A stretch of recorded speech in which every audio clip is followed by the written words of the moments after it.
Oi, pessoal, tudo bem com vocês? Como é que vocês estão? Espero que todos bem. E imagino que muitos de vocês estão presos em casa como eu, né? Como diz uma grande amiga minha, estamos presos, porém inocentes. Somos inocentes, né? Infelizmente a gente está nessa situação. Bom, mas hoje eu passei aqui mais uma vez para a gente refletir um pouquinho. Eu estava estudando aqui, aproveito sempre essas oportunidades que eu estou em casa para estudar. Eu tenho alguns cursos em andamento. E um dos cursos que eu estou fazendo uma das aulas consiste na análise de um filme. Inclusive foi um filme que passou recentemente na sessão da tarde. O filme tem outro foco, né? Ele fala muito sobre superação e até a questão do empreendedorismo, mas ele me despertou algo que a gente precisa parar para pensar um pouquinho, por isso que eu estou aqui hoje. E aí hoje eu vim para perguntar para você, até que ponto você se deixa influenciar pelas palavras que você ouve?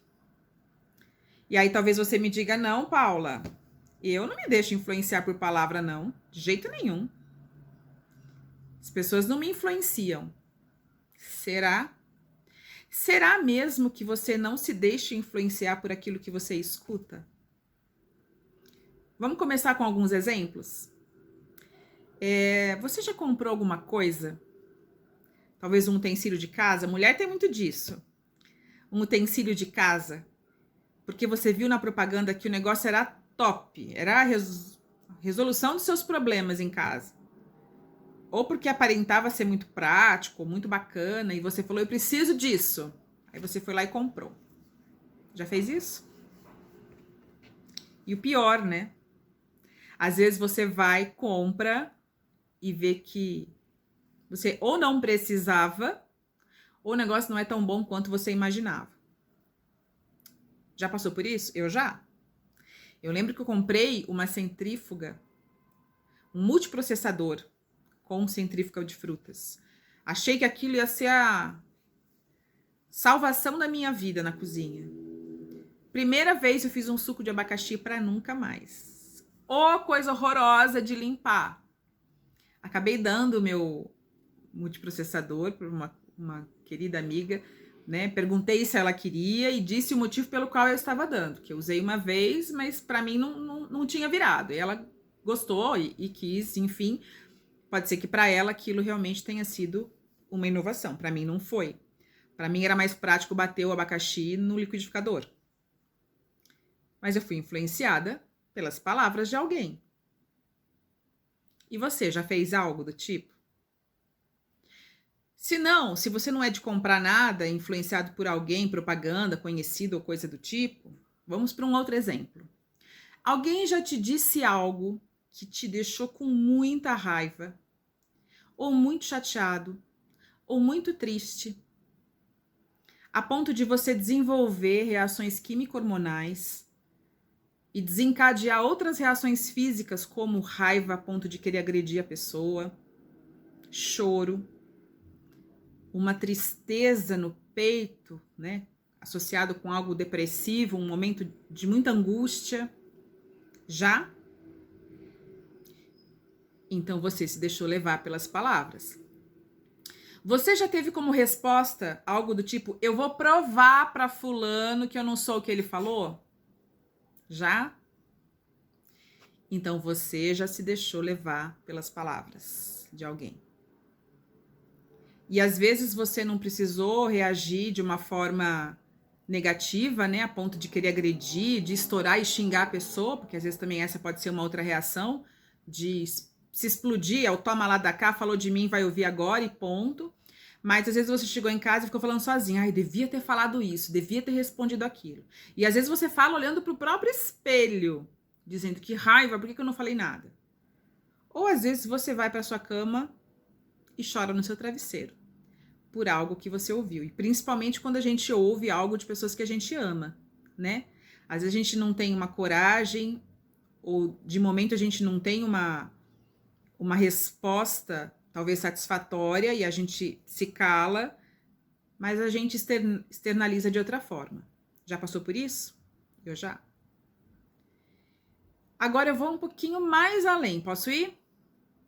Preparado? Me responde aí.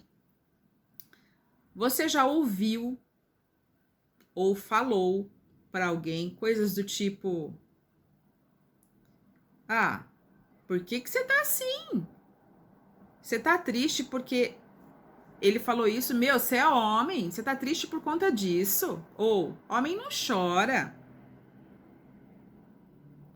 Ou, eu não consigo aprender isso de jeito nenhum. Eu tenho muita dificuldade de entender isso.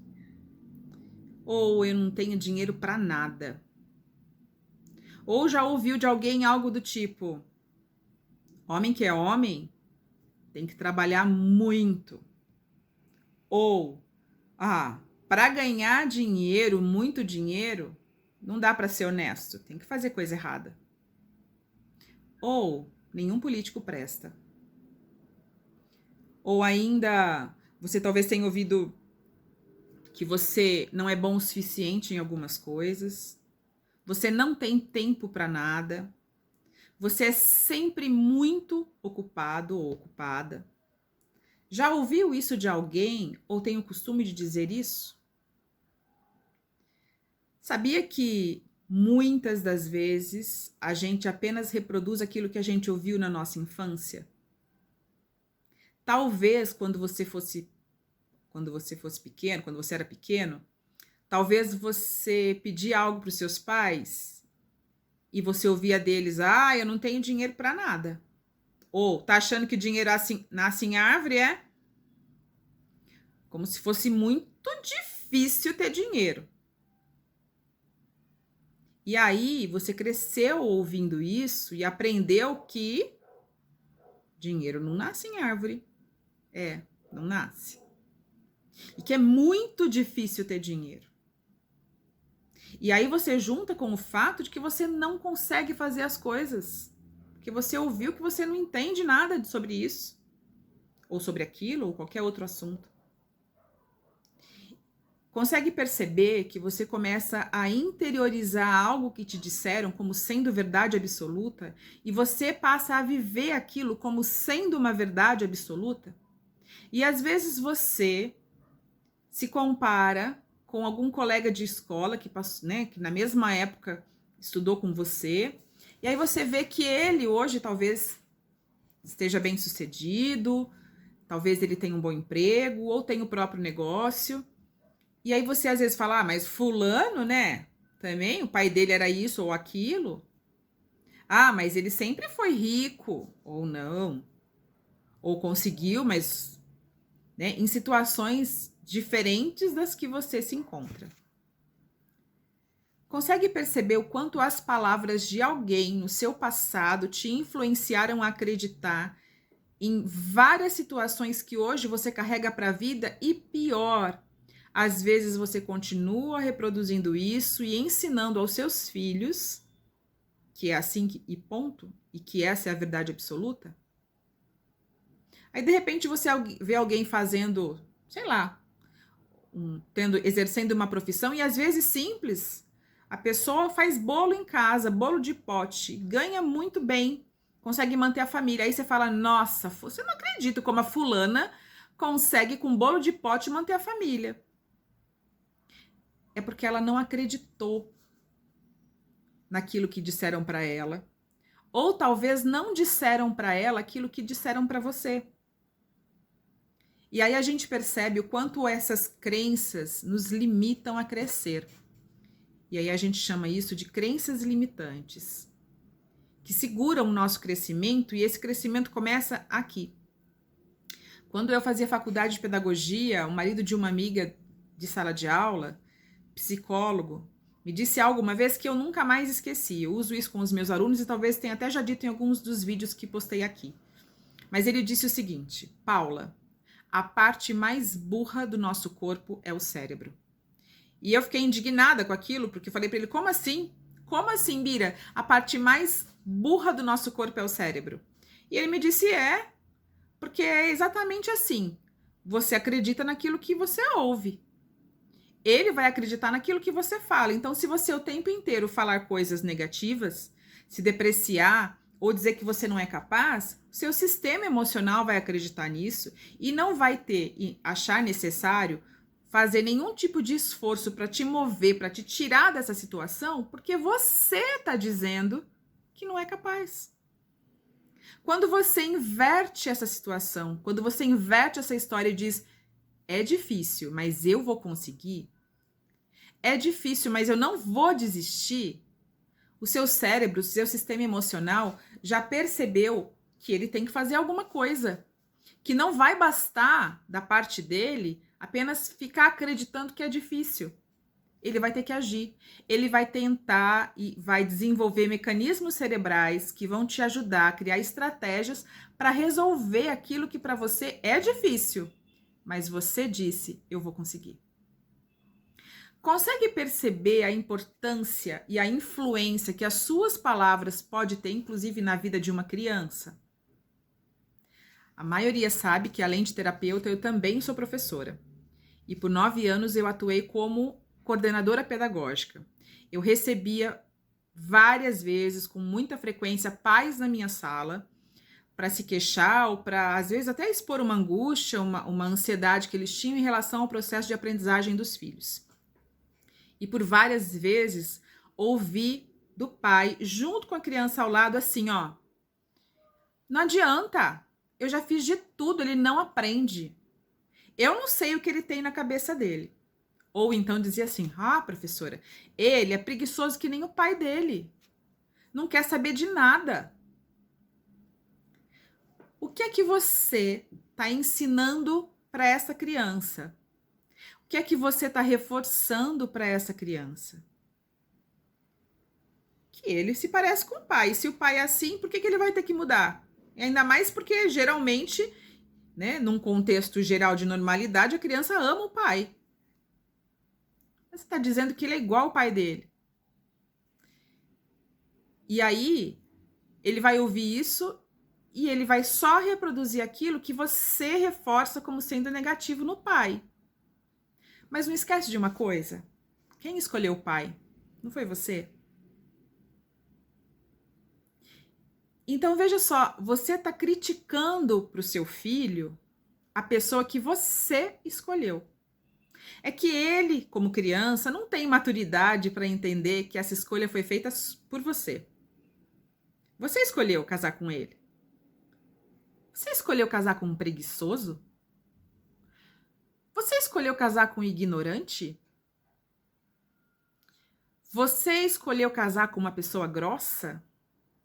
Bom, se essa foi a sua escolha, então você não precisa reclamar disso, concorda? Se você escolheu, ponto. Né? Não jogue essa culpa da sua escolha para os seus filhos, em palavras. Porque isso lá na frente vai trazer um trauma e, quando não, ele vai ser criado com crenças tão limitantes. Ele vai acreditar em mentiras que fizeram ele acreditar como sendo verdades absolutas. Para pensar nisso. Reforce as qualidades que seu filho tem. E se você perceber que ele ou ela tem dificuldade em realizar alguma coisa, diga para ele que ele é capaz. E que às vezes, isso acontece com todo mundo, da infância à vida adulta, às vezes as coisas são difíceis mesmo de serem resolvidas, mas não são impossíveis. Diga para ele que todo problema, se é problema, tem solução. E que ele ou ela é uma pessoa muito esperta, é muito inteligente e vai achar uma alternativa. E que você acredita nele ou nela. Tenha certeza que você vai ajudar o seu filho a crescer. E a crescer de uma forma produtiva, de uma forma significativa, sem ficar se limitando a crenças que o impedem de ter outras visões de mundo, de testar suas potencialidades, de testar suas habilidades. Não esqueça, né? Pare para pensar no poder que as palavras têm. Você pode mudar a vida de alguém quando você diz para essa pessoa, ótimo dia para você. Assim como você pode mudar a vida de alguém quando essa pessoa diz para você, olha, um bom dia ou um ótimo dia, e você diz, obrigado. Com essa cara, com esse semblante de pouco caso. E quando você não responde, então? As nossas ações, por mais simples que sejam, elas têm muito poder de influenciar os outros. A gente consegue, com um sorriso, fazer o outro do outro lado sorrir também. Sem precisar dizer para ele, dá um sorriso para mim. A gente consegue influenciar as pessoas por ações positivas, mas também negativas. Que tal se você passar a tentar ser um influenciador de pessoas de forma positiva? Você acha que o mundo seria diferente? Eu acredito que sim. Eu tenho certeza que sim. Agora vamos voltar para você. Você pode estar dizendo aí, ai Paula, mas você está falando aí de eu ajudar as pessoas, mas eu vou fazer o quê comigo? Eu também ouvi palavras que me desestimularam e que me fizeram ter crenças limitantes, e hoje talvez eu não avance em algumas coisas, em alguns aspectos por conta disso. Então, bora sentar aí e vamos conversar. O que é que você pode fazer para reverter isso? Se você tivesse que dar um conselho para mim, e eu tô aqui me lamentando para você, porque eu acho que nada na minha vida dá certo, porque eu tenho dedo podre para, sei lá, encontrar relacionamentos, para ter relacionamentos ou para encontrar um emprego, que eu não tenho tempo para nada, que minha vida é muito confusa, muito bagunçada, eu não consigo, tô desistindo de tudo. O que é que você diria para mim? Me fale, me conte. Pode escrever aí nos comentários se você quiser. O que é que você diria para transformar a minha vida? Nesse momento a gente não está ao vivo. Nós estamos numa gravação. Mas diga para mim aí, né, como se você estivesse conversando comigo. Paula, não fique assim não, porque... E aí me diga o que você me sugeria fazer. E agora, repare que às vezes, e muitas vezes, você já tem a resposta do que fazer. Você já sabe que você pode mudar a situação. Você já sabe que você tem que pensar de forma positiva, ao invés de sempre reclamar, de sempre ser tão negativo. Você sabe que você tem potencial, que você tem poder para mudar as coisas. E às vezes basta tentar. Outras vezes vai precisar tentar 1, 2, 3. Mas eu tenho certeza que você diria para mim, não desista. Você é maior do que esses problemas. Você é maior do que isso. Você é capaz. Então é isso que eu digo para você. Não desista quando você encontrar um problema. É problema? Tem solução. Se você ouviu a vida inteira de que você não era capaz de fazer isso, no seu fundo, lá dentro, no fundo, você acredita que é capaz ou que não é capaz? Você gostaria ou não de fazer isso? Gostaria? Vai e faça. Mostra para quem está duvidando de você ou da sua potencialidade de que você é capaz. Eu vou contar rapidamente uma situação da minha vida. Quando eu fiz 18 anos, eu queria muito tirar minha habilitação. Era meu sonho dirigir. Mas como meu pai estava se aposentando nessa época e nós éramos em 3 irmãs, e eu era mais velha, eu pensava, e se quando chegasse a época das minhas irmãs tirarem a habilitação, se meu pai não tivesse dinheiro para pagar? Então eu nunca tive coragem de pedir para o meu pai pagar a minha habilitação. Eu pedi, né? Na verdade eu tinha o desejo, mas eu nunca pedi. E aí eu esperei, eu trabalhava, recebia bem pouquinho, eu era estagiária numa escola. E aí eu juntei dinheiro e 2 anos depois, aos 20 anos, eu tirei a minha habilitação. Só que eu não tinha meu carro. Tinha só o carro do meu pai. E mais uma vez eu pensava que se eu batesse o carro dele, meu pai não tinha seguro, se eu batesse o carro dele e meu pai precisava do carro para trabalhar, como é que ia ser? Então, mais uma vez, eu não tive coragem e também não tinha condições de comprar o meu carro. E assim eu fui levando, né? Cheguei até a dirigir o carro da minha mãe na época, mas algumas situações que ocorreram durante esses aprendizados me deram medo, né? Eu fiquei com medo de atropelar alguém, de bater o carro. Enfim, eu parei de dirigir por 20 anos. E por 20 anos eu ouvi de vários familiares a seguinte pergunta: por que você não dirige, Paula? E aí, antes que eu respondesse, eu ouvia de outros a resposta: ah, porque ela não gosta. Você não tá vendo que as irmãs dela dirigem? As irmãs dela, aí, pega o carro, vai para São Paulo, vai para tudo quanto é canto. Ela não gosta, não adianta. Tem que gostar para dirigir. E mal sabia quem respondia por mim o quanto eu desejava pegar o carro e sair por aí. Bom, enfim, 20 anos se passaram. Nesse percurso eu me casei. E aí, um dia, eu decidi que eu ia comprar um carro. Tendo coragem ou não, eu e meu marido fomos e compramos um carro. Mas ainda assim, mesmo tendo carro, eu tinha um receio de dirigir. Porque eu tinha medo de sair, bater em alguém e também, né, causar algum acidente ou coisa do tipo. Fiquei lá enrolando ainda por um bom tempo. Até que um dia eu parei e pensei, meu Deus, eu venho trabalhar de trem.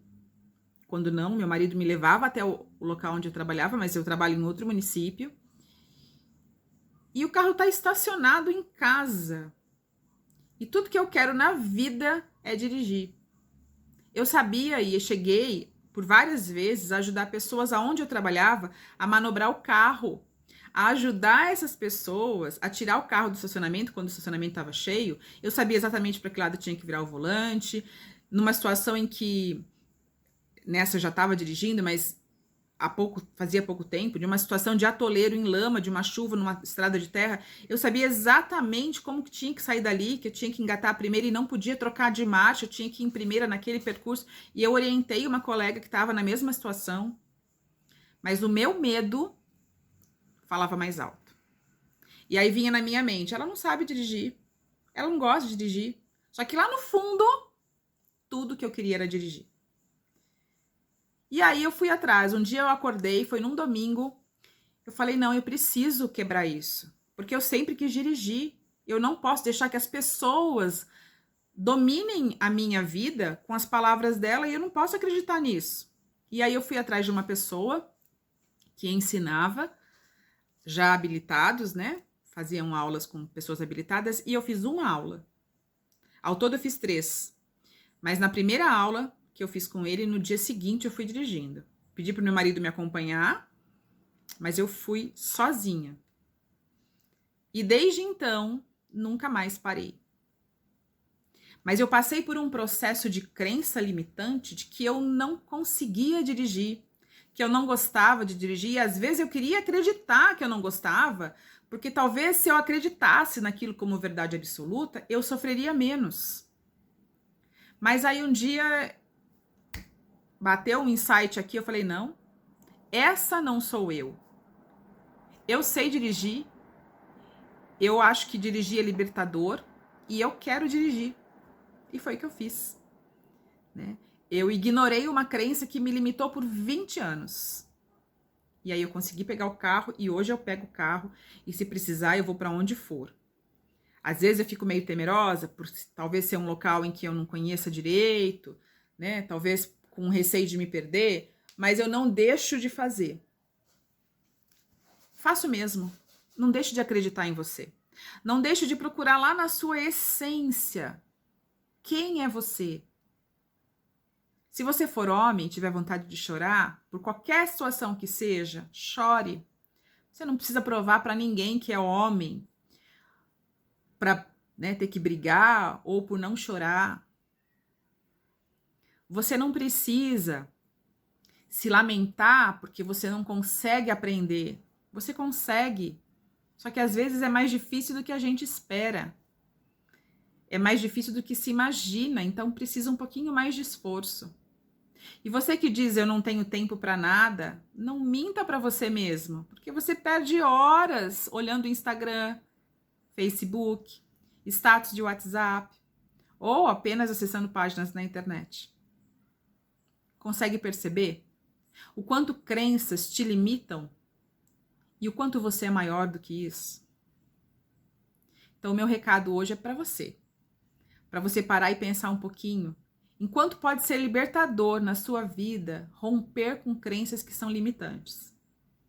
Mas o quanto pode ser esperançoso na vida de um outro alguém, ter alguém como você, capaz de só incentivar o outro a crescer. De não se lamentar da vida, para que esse outro, e às vezes esse outro é bem pequeno ainda, tá em formação. Para que ele não cresça acreditando que viver é muito duro.